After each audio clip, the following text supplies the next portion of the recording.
नमस्कार दोस्तों, स्वागत है आपका आपके YouTube channel HR GK by Ashok sir पर। तो आज आपने चेयरमैन का लाइव इंटरव्यू सुना होगा। चेयरमैन ने कहा है कि जुलाई के लास्ट वीक में या अगस्त के फर्स्ट वीक में 100% CET का एग्ज़ाम करा दिया जाएगा और एक वीक के अंदर शेड्यूल जारी किया जाएगा। आज लाइव आकर कहा है, कल शायद सभी न्यूज़पेपर में इसकी खबर भी आ जाएगी। तो आज का फर्स्ट क्वेश्चन है, हरियाणा, पंजाब और हिमाचल प्रदेश के बीच में स्थित है। नंबर 1 अरावली की पहाड़ी, नंबर 2 शिवालिक की पहाड़ी, नंबर 3 मोरनी की पहाड़ी और नंबर 4 टिपरा की पहाड़ी। तो इसका राइट आंसर होगा शिवालिक की पहाड़ी बी। ये सारे क्वेश्चन 2021 के यानी कि प्रीवियस ईयर के हरियाणा के HSC में आए हुए। तो राइट आंसर क्या होगा? शिवालिक की पहाड़ी। एग्जाम में क्वेश्चन आता है, शिवालिक की पहाड़ी हरियाणा की कौन सी दिशा में है? उत्तर पूर्व में है। कितने जिलों में है? 3 में, पंचकुला, यमुनानगर और अम्बाड़ा। शिवालिक की पहाड़ी हरियाणा के कितने % हिस्से पर है? 1.67% हिस्से पर है।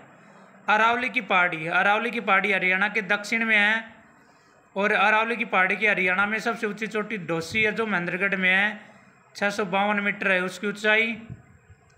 अरावली की पहाड़ी हरियाणा के 3.09% हिस्से पर है।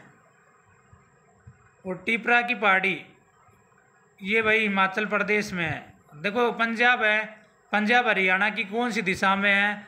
पंजाब हरियाणा की उत्तर पश्चिम दिशा में है।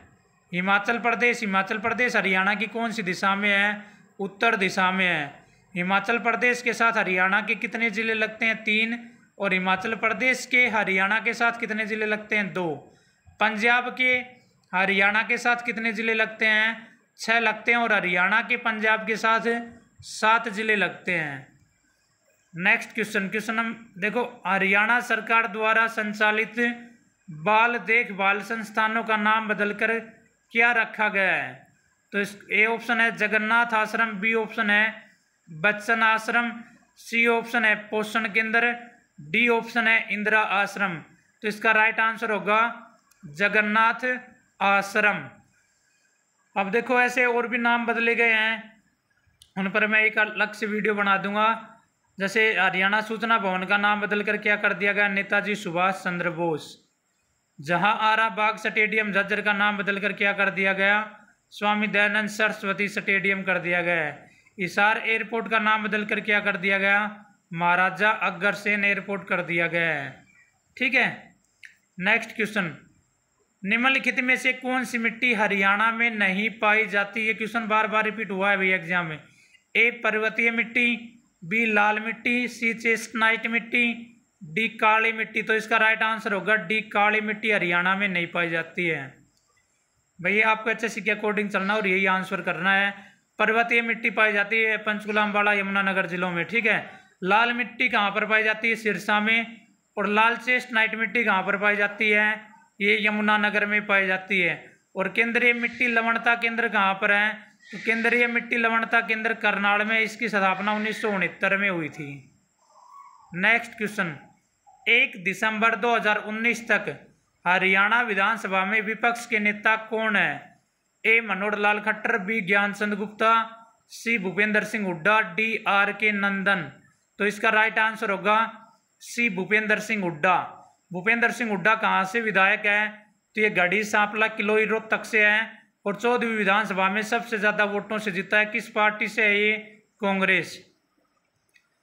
देखो जो पार्टी विधानसभा चुनाव में दूसरे नंबर पर रहती है उसको विपक्ष में बैठाया जाता है। तो दूसरे नंबर पर कौन सी पार्टी रही थी? कांग्रेस। कांग्रेस की कितनी सीटें आई थी? 31, बीजेपी की 40। तो कांग्रेस का विपक्ष का नेता बनाया गया किसको? भूपेंद्र सिंह हुड्डा को। अब मनोहर लाल खट्टर है, ये सदन का नेता है वर्तमान में, या सत्ता पक्ष का नेता जो हरियाणा का CM है, करनाल से विधायक है। ज्ञानचंद गुप्ता ये पंचकुला से विधायक और हरियाणा विधानसभा का स्पीकर, अध्यक्ष या सभापति है। और डी ऑप्शन में RK नंदन, RK नंदन हरियाणा विधानसभा का सचिव है वर्तमान में। और पहला सचिव कौन बना था? ताऊ देवीलाल बना था। कब बना था? 1966 में। और हरियाणा विधानसभा का पहला प्रतिपक्ष या विपक्ष का नेता कौन बना था? प्रताप सिंह दौलतिया बना था। तो 1 दिसंबर 2019 आपको कन्फ्यूजन करने के लिए डाल रखा है।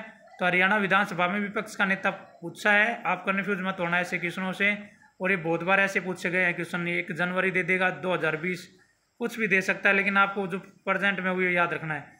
नेक्स्ट क्वेश्चन, निम्नलिखित में से कौन सी खरीफ की फसल है? ए गेहूं, बी मेथी, सी अलसी का बीज, डी मूंगफली। तो इसका राइट आंसर होगा डी मूंगफली। ये सारे क्वेश्चन भाई प्रीवियस ईयर के पढ़ा रहा हूँ मैं आपको, अच्छे से नोट कर लेना, नहीं इनका आपका रिवीजन होता रहेगा। पूरी वीडियो को देखा करो आप। हरियाणा की प्रमुख खाद्य फसल कौन सी है? गेहूं है। गेहूं सबसे ज़्यादा हरियाणा में कहाँ पर होता है? सिरसा में होता है। और गेहूं अनुसंधान केंद्र कहाँ पर है? करनाल में। स्थापना 1978 में हुई थी। भारत में गेहूं का कटोरा किसको कहा जाता है? हरियाणा को कहा जाता है। और हरियाणा में गेहूं का कटोरा सिरसा को कहा जाता है। ये क्वेश्चन अच्छे से याद रखना, भारत में गेहूं का कटोरा किसको कहा जाता है? हरियाणा। ये हरियाणा ग्रुप डी में आया था। नेक्स्ट क्वेश्चन, महाभारत का युद्ध किस सिंहासन के लिए लड़ा गया था? ए इंद्रप्रस्थ, बी गांधार, सी हस्तिनापुर, डी इनमें से कोई नहीं। तो इसका राइट आंसर होगा सी हस्तिनापुर। महाभारत का युद्ध कब हुआ था? तो 900 ईसा पूर्व हुआ था। महाभारत का युद्ध कहाँ पर हुआ था?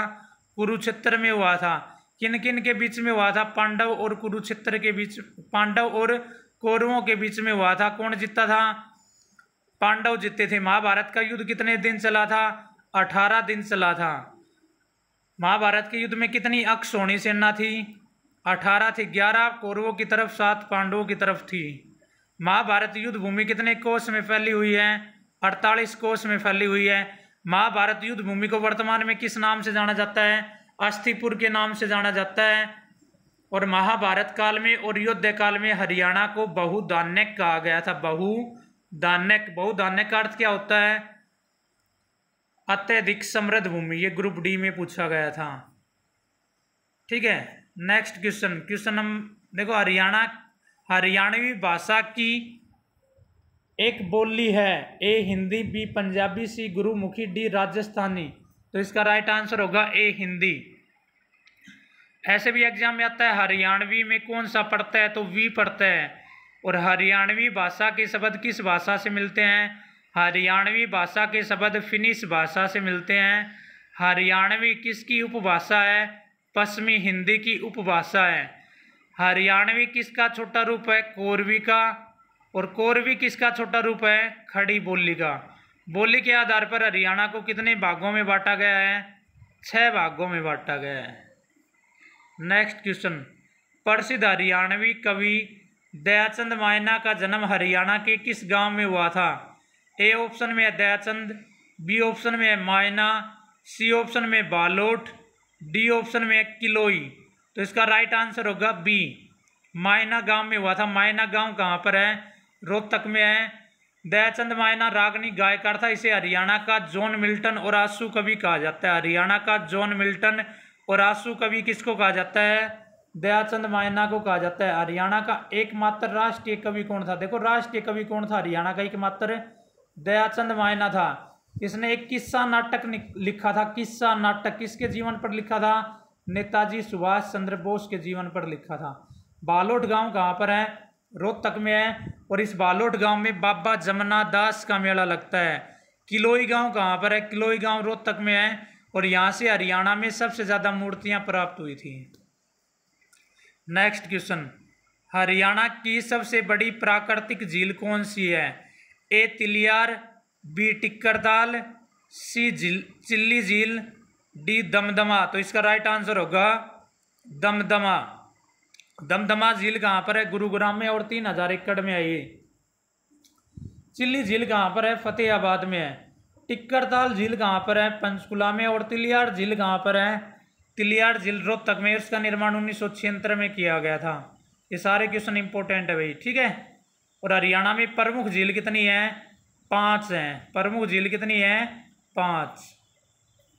नेक्स्ट क्वेश्चन, हरियाणा से गुजरने वाले 2 प्रमुख और महत्वपूर्ण औद्योगिक गलियारे, पहले का नाम है DMIC और AKIC। जहां DMIC का मतलब है दिल्ली मुंबई इंडस्ट्रियल कॉरिडोर, तो AKIC का मतलब क्या है? ये एग्जाम में पूछा गया था। तो आगे ऐसे भी पूछ सकता है DIMC की फुल फॉर्म क्या है, DMIC की, तो दिल्ली मुंबई इंडस्ट्रियल कॉरिडोर है। इसने पूछा 1KIC का मतलब क्या है, तो ऑप्शन ए है Ahmedabad Kanyakumari industrial corridor, B option में Ambala Kanyakumari industrial corridor, C option में Amritsar Kolkata industrial corridor, D option में है औरंगाबाद कोहिमा इंडस्ट्रियल कॉरिडोर। तो AKIC की फुल फॉर्म होगी सी, यानी मतलब क्या होगा, राइट आंसर होगा C, Amritsar Kolkata industrial corridor. तो अब अच्छे से याद रखना, ये दो गलियारे गुजरते हैं औद्योगिक हरियाणा में से, AKIC और DMIC। AKIC की इसमें दे रखी है अमृतसर कोलकाता इंडस्ट्रियल कॉरिडोर, और DMIC की क्या बनेगा, Delhi Mumbai industrial corridor. Next question, 2010-11 के अनुसार हरियाणा में औसत भूमि कृषि जोत का आकार क्या है। यह हरियाणा पुलिस 2021 में आया था भाई, लड़कों वाले में। ए ऑप्शन में 2.25 हेक्टेयर, बी ऑप्शन में 2.75 हेक्टेयर, सी ऑप्शन में 2 हेक्टेयर, डी ऑप्शन में 2.50 हेक्टेयर। तो इसका राइट आंसर होगा ए, 2.25 हेक्टेयर। हरियाणा में कितने मिलियन हेक्टेयर भूमि कृषि के योग्य है, तो 3.8 मिलियन हेक्टेयर भूमि कृषि के योग्य है। कितने मिलियन हेक्टेयर भूमि पर कृषि की जाती है, 3.6 मिलियन हेक्टेयर भूमि पर कृषि की जाती है। हरियाणा के में कितने परसेंट भूमि पर कृषि की जाती है, तो 86% भूमि पर कृषि की जाती है। हरियाणा के कितने